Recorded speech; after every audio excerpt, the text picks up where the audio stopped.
여기 미국 펜실베니아의 한 대학교 강의실. 아랍 귀족 출신의 여대생이 무언가 진지하게 이야기하고 있는데요. 이를 바라보는 학생들도 공감하는 듯 경청하고 있습니다. 여학생의 발언이 끝나자 이례적으로 박수를 치는 학생도 보이는데요. 대체 이 강의실에서는 어떤 일이 일어난 걸까요? 지금부터 사연을 들어보겠습니다. 안녕하세요. 저는 미국에서 유학생활 중인 아랍에서 온 사라예요. 유학생활 중 한국 여러분들께 꼭 들려드리고 싶은 이야기가 있어서 사연을 적어봅니다. 저는 알카샤니 가문 출신으로 외교관이신 아버지를 따라 전 세계 이곳저곳 여러 나라에서 살았어요.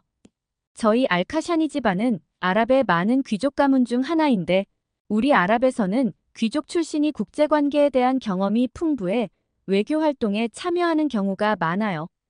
특히 아버지는 아시아 문화에 정통하셔서 아시아에서 오래 거주하셨고 덕분에 저는 한국을 비롯한 많은 나라에서 살아보았어요. 어릴 때부터 세계 여러 나라를 돌아다니다 보니 자연스럽게 정치와 외교에 관한 관심이 많아졌어요. 지금은 미국 명문 대학교 신입생으로 정치 외교를 전공하고 있는데 수많은 수업 중에서도 제가 가장 좋아하는 시간은 사회 정치학 토론 수업이에요. 제가 교수님의 수업을 가장 좋아한 이유는 제 관심사인 아시아 사회에 관한 주제를 많이 다루셨고 항상 학생들을 수업에 참여시키고 많은 의견을 나눌 수 있게 해주시거든요. 우리 수업에서는 누구나 자기 목소리를 낼 수 있고 수업이 지루하지 않아서 수강 신청이 정말 치열해요.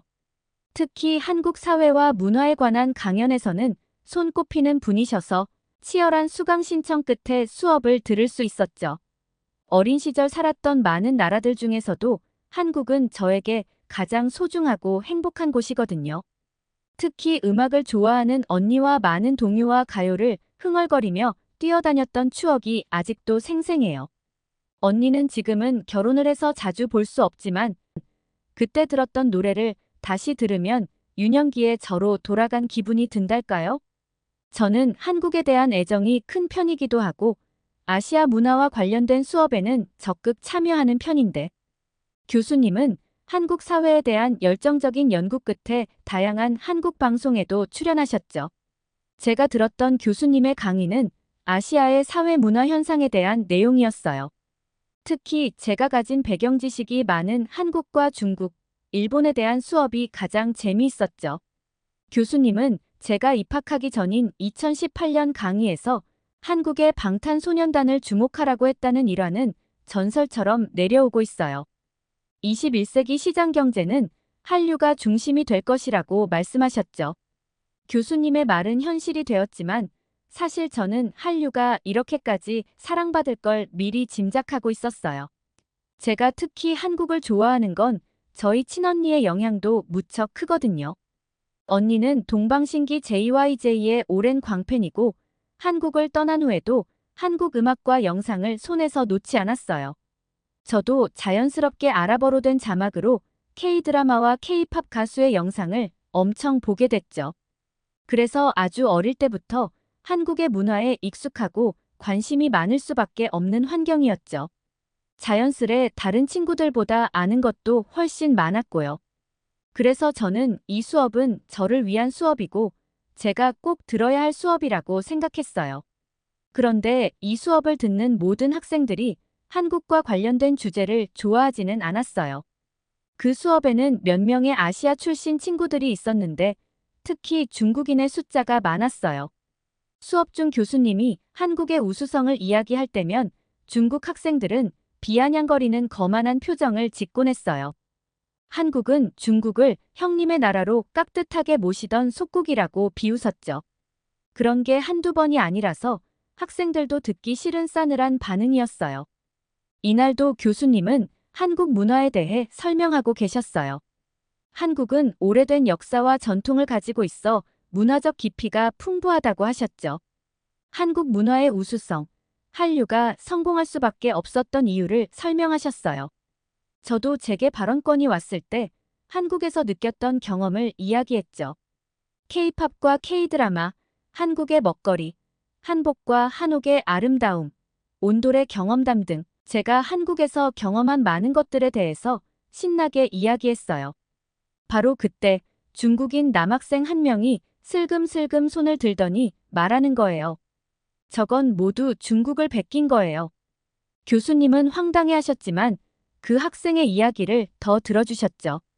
평소에도 교수님은 다양한 의견을 존중해 주셨거든요. 중국인 학생은 한국의 한복이 중국의 전통 의상인 치파오를 따라 만든 것이라고 했어요. 국토가 매우 넓은 중국에서는 소수 민족에 따라 조금씩 다른 모양의 치파오가 발달했는데 일부 소수민족이 입는 전통 복장을 한국에서 그대로 따라해 훔쳐갔다는 것이죠. 한국에서 치파오를 한국의 전통 복장으로 우기고 있다고 화를 내더라고요. 한국 문화에 대해 지식이 많은 저는 무슨 말도 안 되는 소리인가 싶었죠.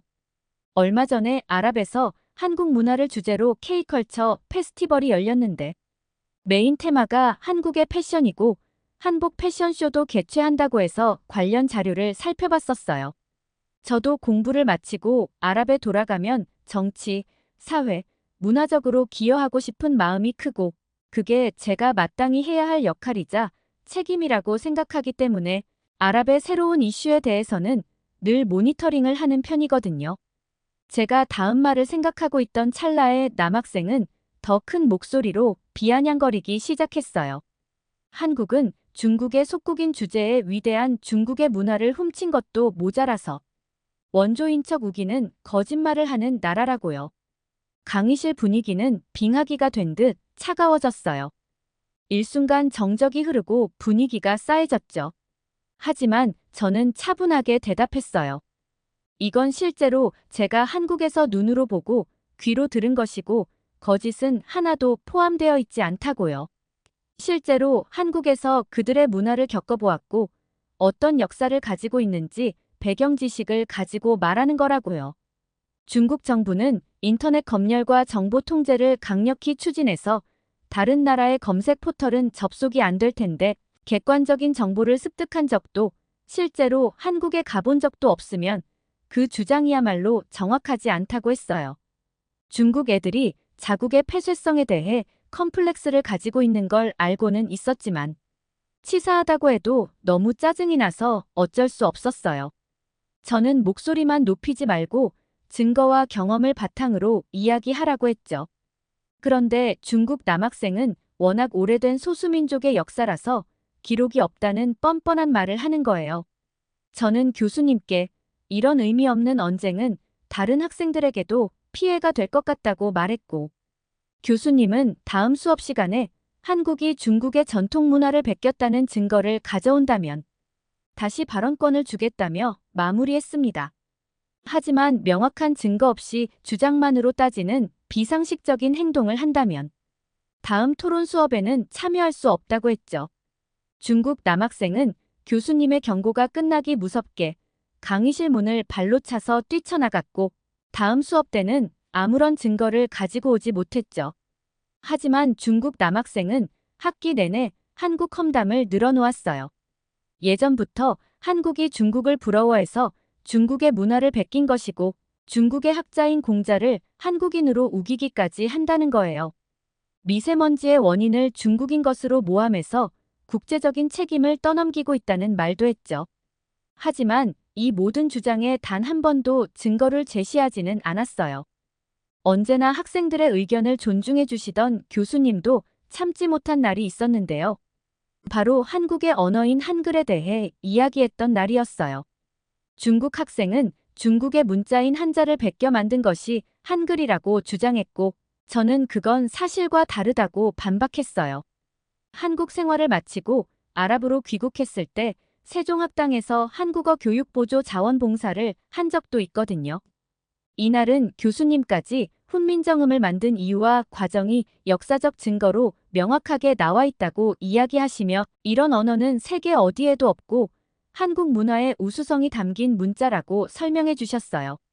하지만 중국 남학생은 한국이 국제사회에 로비를 해서 증거를 조작한 것이라며 연극은 영원할 수 없다고 길길이 날뛰었죠. 학기 내내 중국 학생들의 시비는 계속되었습니다. 제가 어릴 적 살았던 한국은 그 어느 나라보다 다정하고 따뜻한 곳이었는데 중국 학생이 하도 진짜인 것처럼 우겨서 아주 가끔은 저까지 긴가민가 할 정도였어요. 분명한 것은 중국 학생의 태도가 너무 불량했다는 것이었죠. 증거도 없이 무례하기 짝이 없는 행동에 화가 치밀어 올랐습니다. 모두 열심히 공부해서 명문대에 왔고 비싼 학비를 내고 듣는 수업인데 다른 학생들에 대한 배려 없는 중국 남학생의 행동이 선을 넘었다고 생각했어요. 게다가 차분하게 이야기해도 될 말을 나중에는 고래고래 고함을 치기까지 해서 머리가 지끈지끈 아팠죠. 어느 날 아시아의 국방과 관련된 수업을 진행하는 날이었어요. 국가별 국방력에 대해 토론하다가 한국의 국방력이 화두에 올랐습니다. 한국은 전 세계 유일의 분단 국가였기 때문에 학생들의 관심이 고조되었죠. 한국 군대에서 사용하는 무기와 전략, 북한 및 인접 국가와의 국방력에 대한 이야기가 진행되고 있었죠. 그러자 문제의 중국 학생이 손을 들고 소리쳤어요. 중국의 속국인 한국보다 대국인 중국의 국방력에 대해 논해야 한다고요. 한국과 미국의 전략적 동맹, 지리적 국방 정책의 변화 등 진지한 토론이 이어지는 가운데 뜬금없이 한국을 무시하는 발언을 하기에 저건 무슨 뚱딴지 같은 소리인 건지 수업의 흐름을 순식간에 망쳐버리는 태도에 짜증이 났습니다. 몇몇 학생들에게서도 볼멘 소리가 나오기 시작할 때쯤 교수님께서 중국 남학생에게 왜 중국의 국방력에 대해 토론해야 하는 이유가 있는지 물어보셨어요. 중국인 남학생은 중국 국방력이 세계 3위라며 한국은 5위밖에 되지 않으니 하찮은 한국보다 중국에 대해 이야기하는 것이 생산적이라고 했죠. 게다가 아시아에서는 압도적인 1위를 차지한다며 중국의 국방력에 대해 토론해야 할 이유가 충분하다고요. 전쟁이 발발했을 때 중국은 7억 명 이상의 군인을 동원할 수 있지만 한국은 겨우 2천만 명뿐이라며 상대가 안 된다고 했죠. 중국의 국방력을 설명하는 와중에도 사사건건 한국과 비교해 우위에 있고 싶어 하는지 의아했어요. 이쯤 되니 한국에 대해 자격지심이 있는 건 아닌지 의심스럽더라고요. 중국 학생이 병력 규모를 설명하며 만족스러운 표정을 짓고 있을 때 교수님은 군인의 숫자는 중국이 압도적으로 많지만 국방력은 군수물자, 국가 간 국방전략, 지리적 위치 등을 종합해 판단해야 한다며 한국의 국방력은 세계 최고 수준임이 확실하다고 강조하셨죠. 그러자 중국 남학생은 더 이상 참을 수 없다며 얼굴을 잔뜩 구긴 채 목소리를 높이기 시작했어요. 안 그래도 쩌렁쩌렁한 목소리에 귀가 아픈데 언성까지 높이기 시작하니 입을 틀어막고 싶었어요. 중국 남학생은 한국이 중국에게 도전하는 순간 한국은 1시간 만에 가루로 만들어버릴 수 있다고 자신했는데 강의실에서 그 말을 믿는 사람은 아무도 없었습니다. 참다 못한 교수님이 정확한 근거를 바탕으로 말하라고 이야기하자 그 학생은 중국이 얼마나 많은 헬기와 미사일, 레이더를 갖추고 있는지 설명하더라고요. 그런데 놀라운 것은 교수님의 반응이었어요. 눈 하나 깜빡하지 않으시더라고요. 제 기준에서는 여태 중국 남학생의 발언 중 처음으로 근거 있는 주장이었고 국방력에 대한 순위는 전 세계 국가들이 인정하는 지표이기 때문에 신뢰할 수 있었기 때문이죠. 중국 남학생의 주장대로라면 한국은 중국에게 세 발의 피도 안 되는 상황이 틀림없었어요. 교수님은 의기양양한 중국 학생에게 단순한 숫자로는 중국이 앞서 나간 것처럼 보일 수 있지만 한국을 1시간 만에 가루로 만드는 것은 영화 속에서나 가능한 일이라고 하셨습니다. 중국 남학생은 교수님이 한국을 편애한다며 고함치기 시작했어요. 한국에서 인기가 많으니 한국을 더 좋아하는 것이라며 무례한 말들을 쏟아냈죠. 교수님은 아무리 한국에 대한 악감정이 있다고 해도 사적인 감정에 치우쳐서 진실을 부정하는 것만큼 바보 같은 행동은 없다며 중국 남학생을 크게 꾸짖으셨어요. 더 이상 다른 학생들의 정당한 수업권을 침해하는 행동은 용서하지 않을 것이며 수업 방해에 대한 감점 규정을 신설할 수 있다고 하자 중국 남학생은 입을 다물었죠.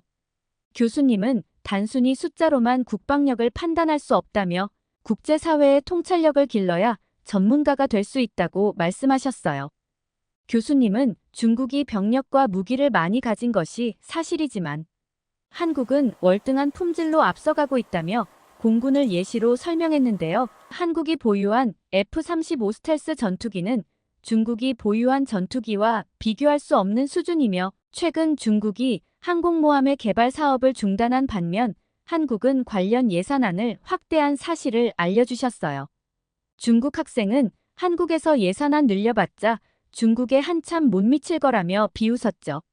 화가 난 교수님은 기사를 검색해 보여주셨는데 유럽 방어막인 나토의 최전선 폴란드에서 한국산 무기를 대량 도입하고 있다는 뉴스였어요. 폴란드에서는 한국 첨단 무기의 기술력, 빠른 제작 속도, 최고의 성능, 한국에 대한 국가적 신뢰로 대량 수입을 결정했다는 것이었죠. 교수님은 북미와 유럽 등 서방 국가들의 전략적 요충지인 폴란드가 한국의 무기로 전면 재정비를 하고 있는 상황에서 한국의 국방력을 비웃을 수 있냐고 물어보자 중국 남학생은 분하다는 듯 몸을 부들부들 떨면서도 한국의 국방력을 헐뜯더라고요. 한국은 전 세계에서 유일하게 전쟁 중인 나라라며 북한을 무력 통일시키고 민간인을 군부 권력으로 통제하기 위해 국방력을 준비하는 것뿐이라고 말했죠. 중국은 아버지의 나라로 아시아의 경찰 역할을 하기 위해 국방력을 관리하는 것이며 한국은 전쟁을 일으켜 권력을 독점하기 위해 국방력을 강화하는 것이라고요. 그때 참다 못한 저는 중국 학생의 말은 들을 가치가 없어서 황당했어요. 그때 교수님이 강의실 화면에 한국과 중국의 지도를 띄워 보여주셨어요. 땅 덩어리의 차이가 어마어마했습니다. 중국에 비하면 한국은 잘 보이지도 않을 정도로 작았어요. 교수님은 이 작은 땅에서 1000번도 넘는 전쟁이 있었다고 했습니다. 게다가 중국의 침략이 반 이상을 차지했죠. 충격적인 사실은 한국은 중국에게 단 한 번도 먼저 싸움을 건 일이 없었다는 것이었어요. 한국은 전쟁을 좋아하지 않는 나라이고 외부의 침략으로부터 스스로를 지키기 위해 국방력을 길러온 역사를 가지고 있다고요. 모든 학생들은 동의할 수밖에 없었습니다. 저는 그 작은 나라에서 1000번이 넘는 공격에도 꿋꿋하게 나라를 지켜냈다는 사실이 놀라웠어요. 숫자와 크기가 중요한 것이 아니라는 교수님의 가르침의 증거가 바로 한국인 거예요. 교수님은 상기된 분위기를 가라앉히자며 쉬는 시간을 제안하셨어요. 저는 얼른 구글을 켜서 중국과 한국의 전쟁사에 대해서 찾아보기 시작했어요. 한국의 전쟁 역사는 흥미진진했어요. 놀라운 전술로 적을 물리친 장군의 이야기도 있었고 민간인들이 힘을 합쳐 적을 물리친 전쟁도 있었습니다. 전쟁이 숫자와 규모로 결정되지 않는다는 것을 다시 한번 느낄 수 있었죠. 그리고 그 나라의 문화적 특성은 시간이 지나도 변하지 않는다는 것을 느꼈어요. 중국 학생이 사사건건 한국 이야기에 거품을 물고 공격적이었던 것과는 달리 제가 만난 한국 사람들은 배려심 넘치고 정말 친절했거든요. 이제 강의실에 있는 모든 사람들의 의무는 명확해졌어요. 중국 남학생은 한국에 대해 자격지심을 가진 것이 분명했죠. 그는 중국만이 세계의 중심이고 세상에서 가장 뛰어난 인류가 중국인이라고 믿고 있었어요. 그 중국 학생은 여전히 무례한 태도로 눈과 귀를 닫은 채 근거 없는 이야기들을 쏟아내고 있어요. 이런 어처구니 없는 행동이 반복되면 성적에도 불이익을 받을 것이 뻔한데 하루라도 빨리 꿈에서 깨어나 현실을 인정했으면 좋겠어요. 저는 이번 기회에 한국에 대해 더 공부하고 싶다는 생각이 들었어요. 한국 문화와 사회를 좋아하고 관심도 많지만 역사적으로는 아직 모르는 게 많은 것 같아요. 저도 공부를 마치면 아버지처럼 국제사회의 정치, 사회, 외교 분야에서 다양한 활동을 하게 될 텐데 저희 집안의 명성에 누가 되지 않도록 제대로 된 한국과의 가교 역할을 하고 싶다는 생각을 해요. 언젠가 당당하고 멋진 글로벌 파트너가 되어 한국에 계신 여러분을 만날 수 있는 날이 꼭 왔으면 좋겠어요. 이 사연은 미국의 명문 대학교에서 일어난 소동이었는데요. 아랍에서 온 사라 씨의 사연이었습니다. 사연에 등장한 중국 학생이 아직도 혼자만의 세상에 갇힌 채 눈과 귀를 막고 살고 있을지 궁금하네요. 언젠가 국제사회에서 멋진 파트너로 활약하고 있을 사라 씨를 응원합니다. 오늘 사연은 여기까지입니다. 오늘의 사연이 즐거우셨다면 구독과 좋아요, 알림 설정 부탁드립니다. 해외의 다양한 이야기를 들려드리는 감동특공대 윤하경이었습니다. 끝까지 시청해주신 모든 분들 고맙고 감사합니다.